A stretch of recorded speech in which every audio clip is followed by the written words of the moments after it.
Здравейте и добре дошли в този канал. Казвам се Велина и това не трябваше да бъде първото видео тук, но по стечение на обстоятелствата и лоша оптимизация на времето така се случи. Днес съм решила да покажа как ще декорираме нашата маса за празниците и по-точно за бъдни вечер, тъй като това ще е денят, в който ще се събираме в къщи. През останалите дни ще бъдем по роднини, ще бъдем само най-близките, родителите ни, детето и мъжа ми. Детето, между другото, е болно, спи от татък и може да чувате от време на време да покашля. Освен трапезата ни за бъдни вечер, искам да покажа и част от декорацията ми тази година за Коледа, която е под надслов панделки. Предполагам, че на вас и на много хора около мен им е писнало от панделки, тъй като те са навсякъде. Но в интерес на истината, аз още миналата година бях обсебена от тях и ги използвах. Смених изцяло декорацията ни в къщи за Коледа и ги използвах за елхата и за къде ли още не. Но тази година наистина прекалих. Предполагам, виждате тази панделка тук. Ще включа някъде видео как я правя, тъй като е много лесно и е много ефектно. Бях тръгнала да закачам още панделки, но мъжа ми каза, че е прекалено и да си оставя само голямата. Да се върна на декорацията за коледната трапеза. Това, което не знаете, е, че нашата маса е дървена с така наречения жив ръб. И аз много държа да се вижда красотата на дървото и затова, откакто я имаме, не използвам покривка. Поради тази причина и концепцията тази година и трапезата, която ще спретна за нашите близки, е доста горска. Пишна е, но и същевременно стилна и изчистена. Но масата, както споменах, е на 2 години и никога не е лакирана. Затова това, което ще направим днес, е да я омаслим заедно и да видим дали ще ни се получи и какво точно ще направим с това масло и ще мога ли аз да правя с него. Само да добавя, че първото видео, което трябваше да кача в канала, беше свързано с обновяването на нашето антре. И като цяло това е и тематиката на канала. Затова и продължаваме по същия начин. Така, това е нашата маса. Не е много голяма, дори изобщо, но помещението не позволява повече, тъй като тук има кухня, хол и трапезария, както и в повечето съвременни жилища, разбира се. Преди да пристъпим към омасляването, ще я изчистим отново. Ще използвам обикновен препарат за стъкла, тъй като смятам, че няма да остави никакъв филм и маслото ще може да попие добре в дървото.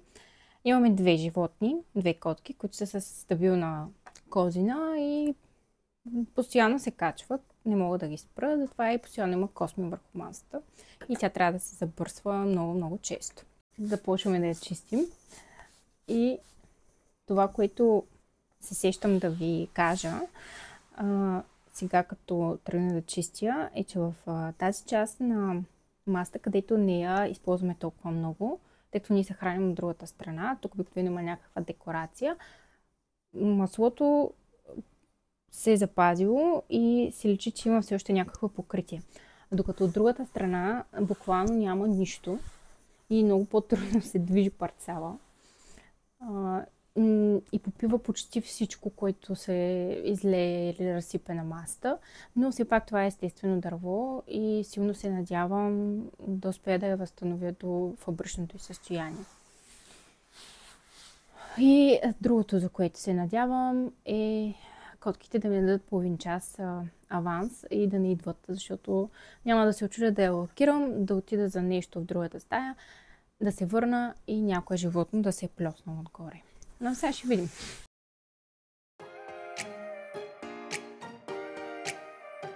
Това е маслото, което мисля да използвам.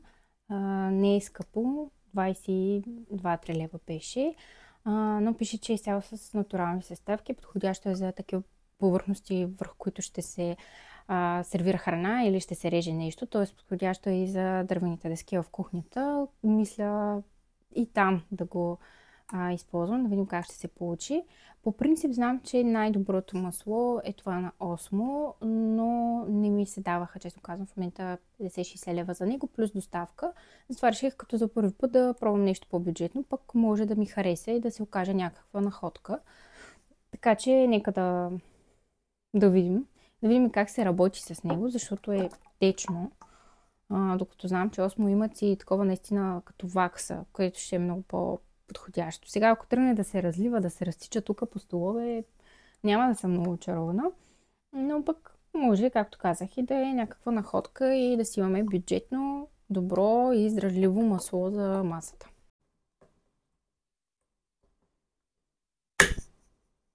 Добре.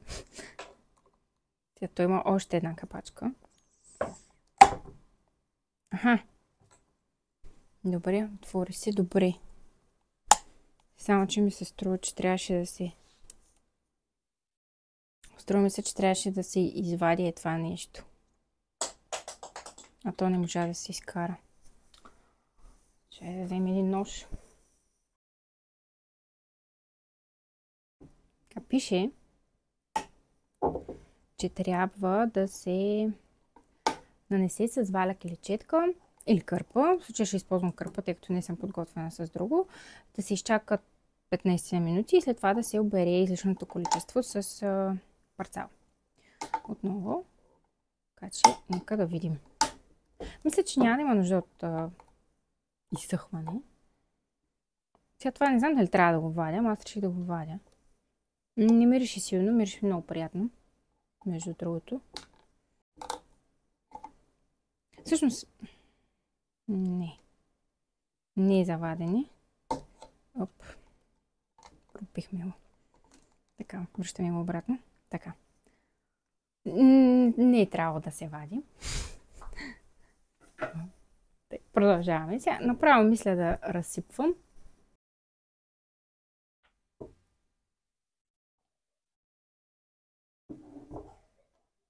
Да видим първо как се държи. И с какво количество какво ще може да направим. Много е добре. Супер е. Супер е. Въобще не е толкова трудно за работа, напротив. Ами айде, сега ще видим резултата.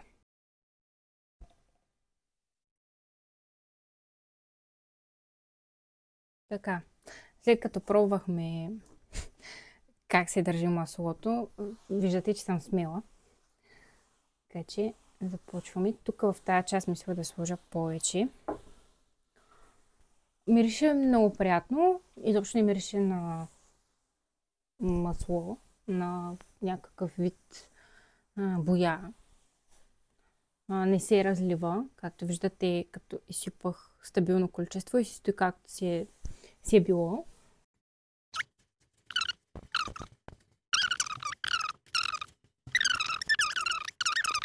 Така, ето тук сега, където масата е в по-добро състояние, маслото не попива, идва в повече.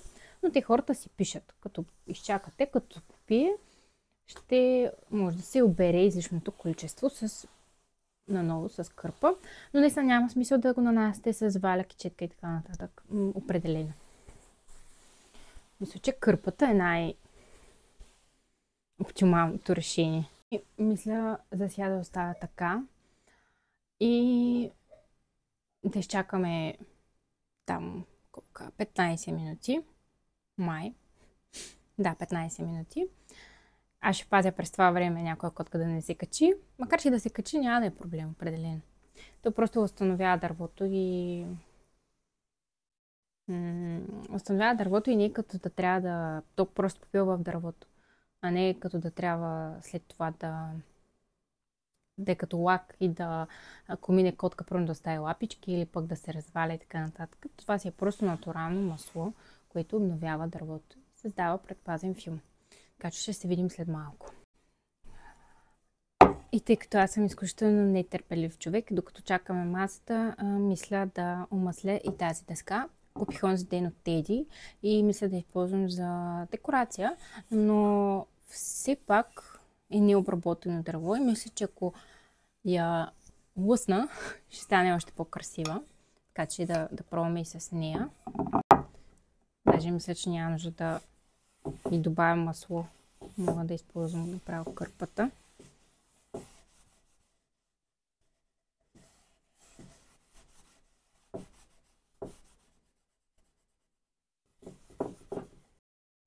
Ох, стана много красива.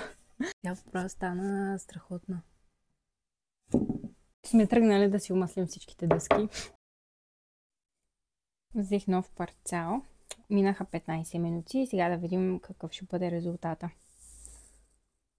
Като гледам, на доста места е попило. Има и места, където има излишно количество наистина. И се чудя дали да не изчакам още малко. Виждате ли как блести?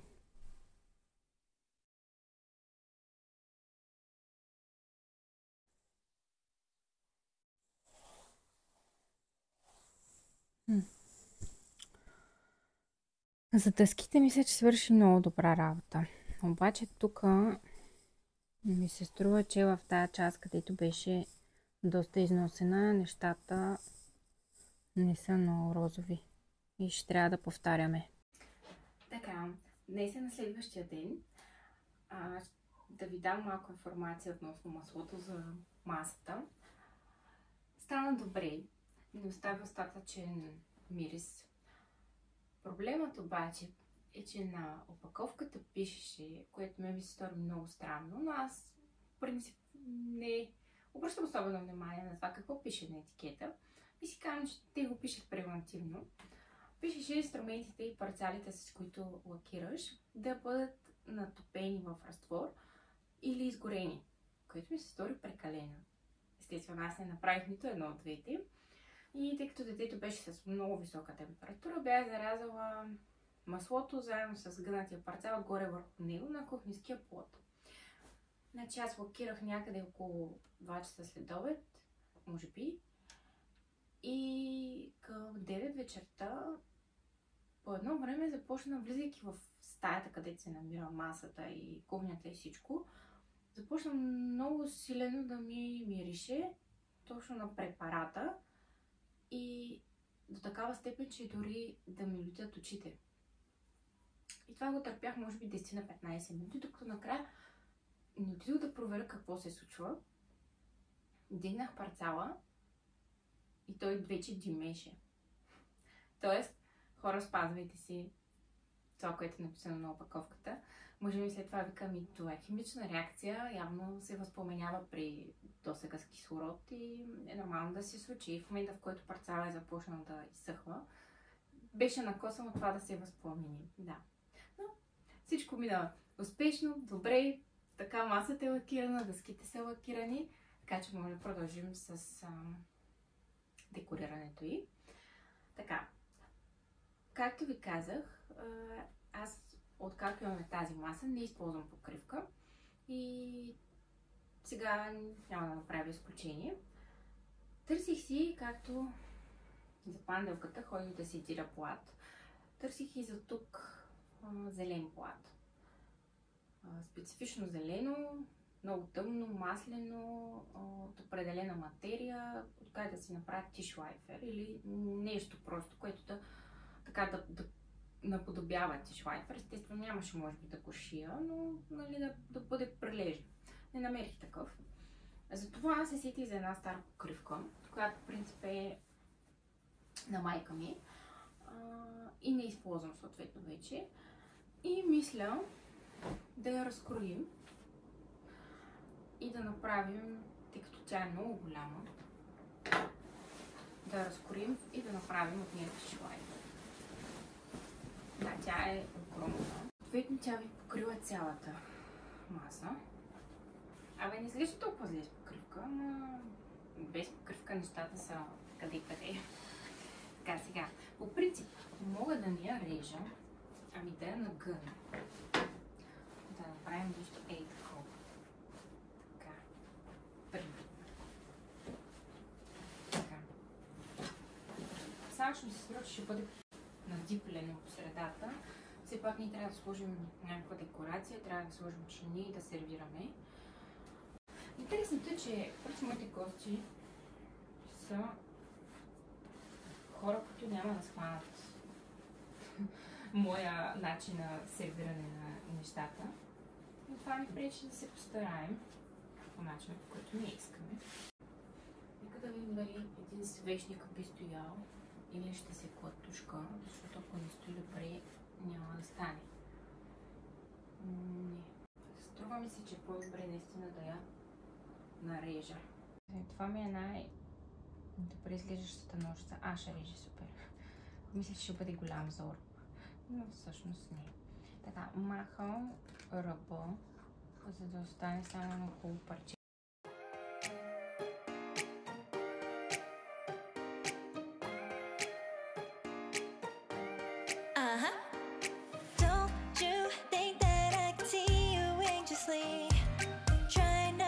Catch a glimpse of me.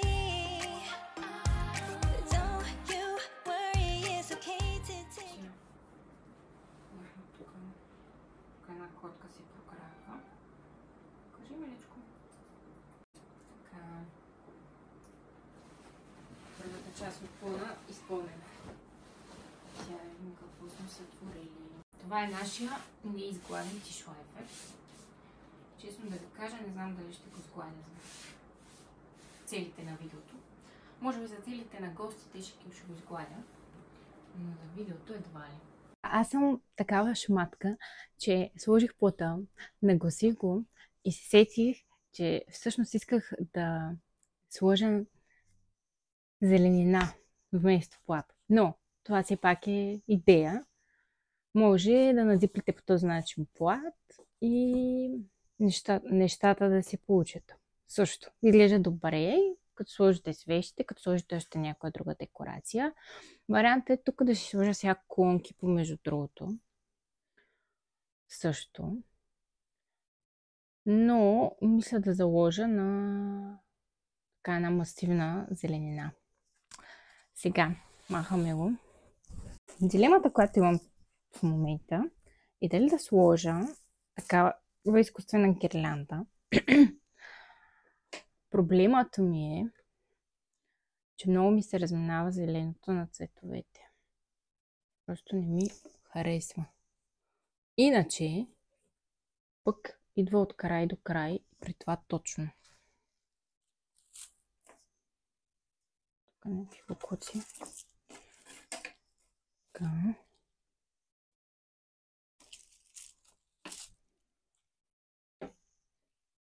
Може даже да сложим и още един, примерно. Много добре изглежда, много естествено стои. Пада много красиво. Но вчера обрах едно борче пред нас и мисля да заложа на естествената зеленина.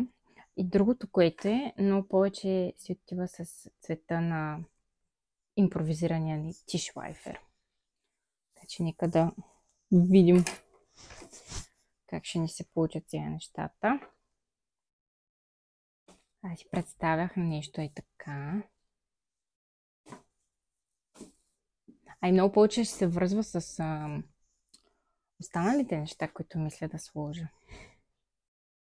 Да, мисля да го направя да не е много пишно. И така, умерено. Умерено пишно. Да не пречим все пак, нали? Тук трябва и да се яде.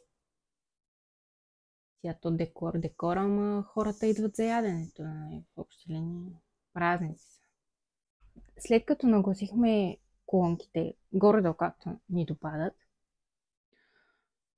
той има да ги намествам още 100 пъти. Ще сложа, както казах, избрах живите клонки пред изкуствения гирлянд, въпреки че той стои много естествено. Защото следващото нещо, което ще добавя, са нарове и червени боровинки. Следващото нещо, което слагам след наровете, са боровинките. Ето интересно се случва. Добре, някоя котка ще си играе с боровинки.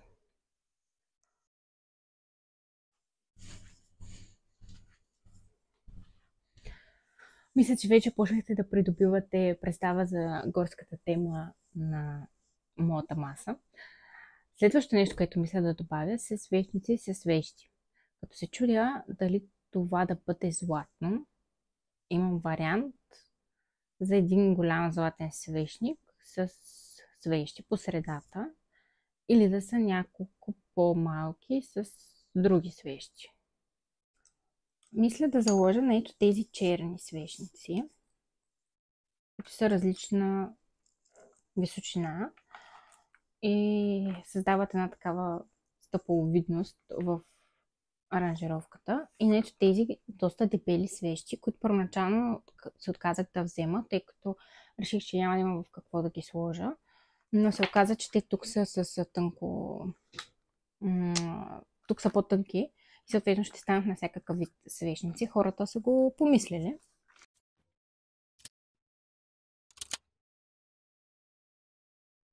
Така, мисля да ги разпределям в трите края на масата, като най-високата да е по средата. Примерно тук някъде. А по-малките в двата края. Нещо такова си представям.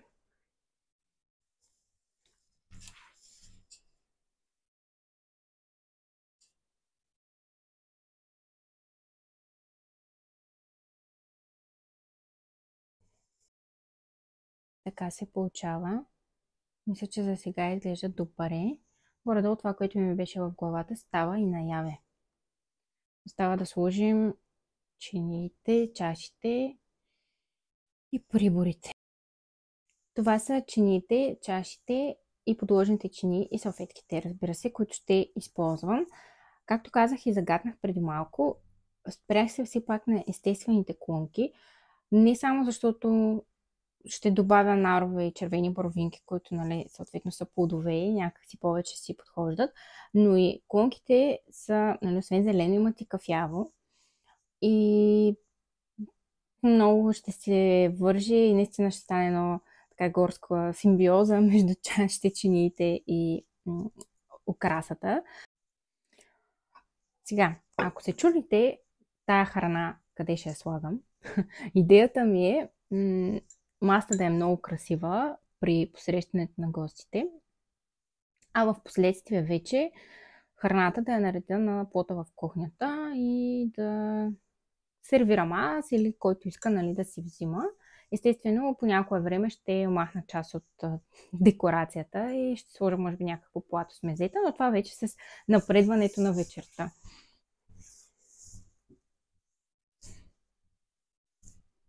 Нещо такова.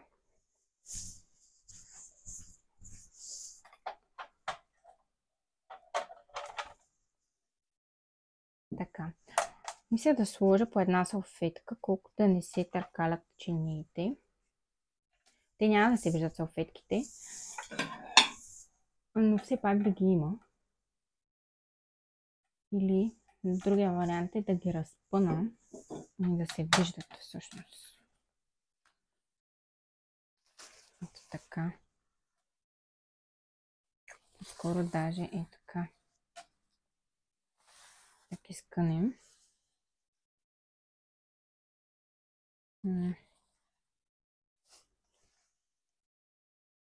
Нещо е такова. Сега ми хрумна. Мисля, че изглежда добре.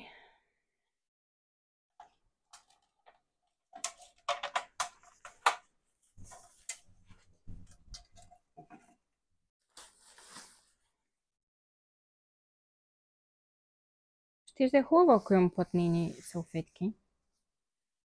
Но въобще не го помислях това, между другото. Сега ми дойде като идея. Така.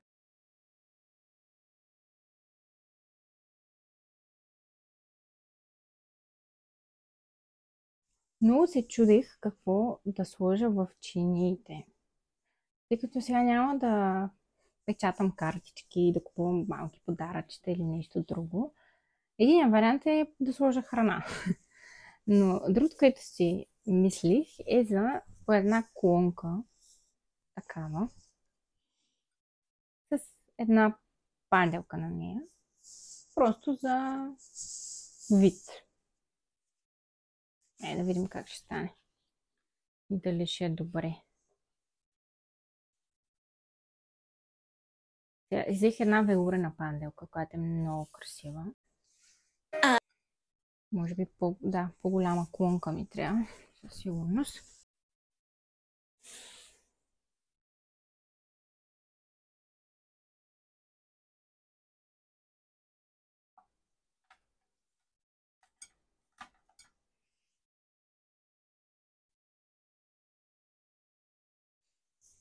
Даже мисля и да сложа по една такава боровинка и тук за разкош, така просто да има. На някой може да не му допада, че има различни нюанси на червеното, но на мен това много ми харесва. Дори салфетките са същия цвят като канта на панделката и самите боровинки имат и от двата цвята. И тъмното, и светлото. И това е много... създава многопластовост на масата. Това беше моята маса. Мисля, че няма какво друго да добавям, освен храната и пиенето, разбира се. И да запалим свещите, да видим красотата на цялото сътворено нещо от нас. Сега не ми се подигравайте, че не мога да паля кибрид.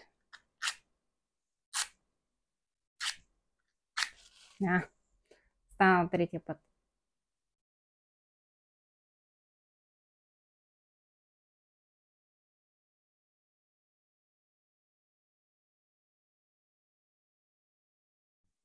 Аз като казвам, че съм шматка, забравих да сложа прибори. И сега това са ми вариантите. Черни или сребърни с този златния кант тук.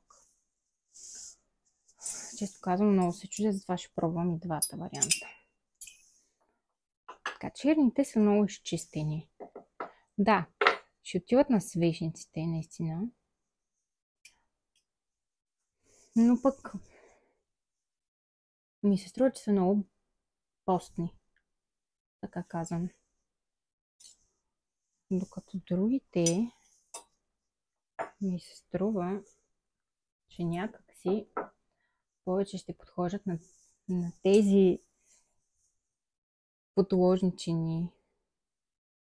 Сякаш да. Не знам.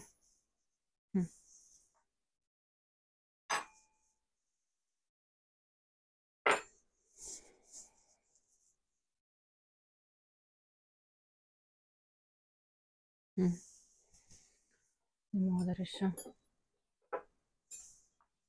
Това е. Зодия Близнаци съм. Естествено най-нерешителният човек на света. Мисля да заложа на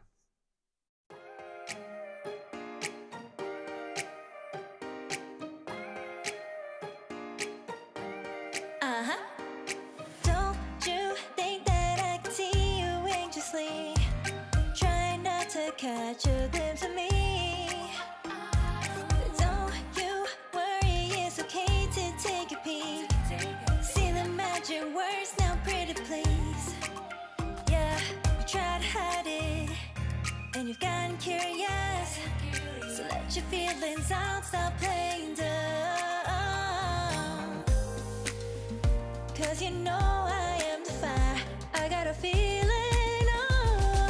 Don't you wanna come a little closer? Това беше от мен за днешното видео. Надявам се да ви е харесало. Надявам се да съм ви вдъхновила поне малко. Да си откраднете някои идеи от мен, дори да не е за Коледа, за някой друг ваш повод, за да може и вие да зарадвате вашите гости и да ги впечатлите. Искам да ви пожелая едни прекрасни празници, изпълнени с много топлина, уют и спокойствие. Бъдете здрави и много щастливи. И очаквайте следващото ми видео, което вече ще бъде с преобразяване на помещение и се надявам то да бъде много интересно. А сега ви оставям с кадри на част от коледната украса, както обещах в самото начало. Първата декорация от коледните, които искам да покажа, е тази на огледалото в коридора. Тук сложих един такъв гирлянд, който имитира колонки от Темуе и между качеството е много добро. Панделки на няколко ката са, за да изглежда по-пишно и много обичам да слагам такъв завършек на панделките, да ги режа по този начин. Сгъвате така и режете от външния край на вътрешния. Много често ми се случва да ги обърквам наобратно и тогава става едно такова по средата само. И е много смешно. 3 свещи в същия цвят с черни свещници, като рамките на огледалото. Свещниците също са от Тему, свещите са от Теди. И вързах от панделката надолу, така да се пуска, много надолу. Отново с този завършек като подарък. И мисля, че стана много ефектно и много пишно.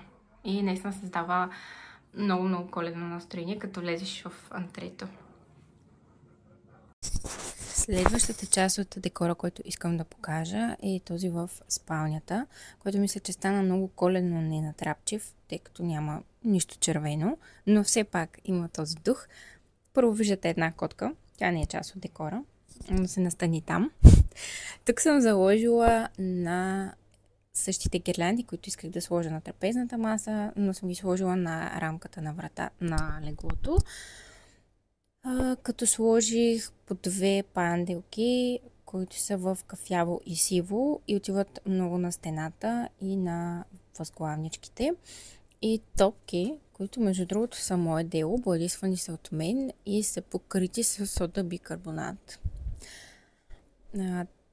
Тези възглавнички, които са с дървото, са от H&M и се оказаха много добро попадение. А другите, кафевите, тъмните са от Тему, а тази коледната бежовата по средата е от Сенсей и също е много добро попадение между другото. Чершафите са от Юск и са много приятен карамелен цвят. Относно отделата, те са 3 отдела, 2 бежеви и едно също кафяво. Кафявото от H&M със сигурност, за бежевите ще ви изложа, но може би са от Пепко. И една агнешка кожа, която мисля, че е купувана от Трявна и също е страхотна. Котката и тя е купувана, но тя е от Варна. Ако някой проявява интерес, подарявам я. Шегувам се, разбира се. Много своенравен и упорит котарак, но пък красив. И последното нещо, което искам да покажа, е нашата входна врата. За нея използвах един топ от шифон, който беше от Тему. Беше изключително ефтин и беше към 10 метра, но не ми стигна. Просто ще знам за следващата година, че за да направя по-пишна панделка, както ми се искаше, ще ми трябва повече плат. А постелката е от H&M и наживо е страхотна. Въобще H&M тази година убиха от всякъде и всичко, което взех от тях, беше невероятно и с невероятно качество и на много добри цени. Това беше от мен. Пак ще ви пожелая едни прекрасни празници и до скоро!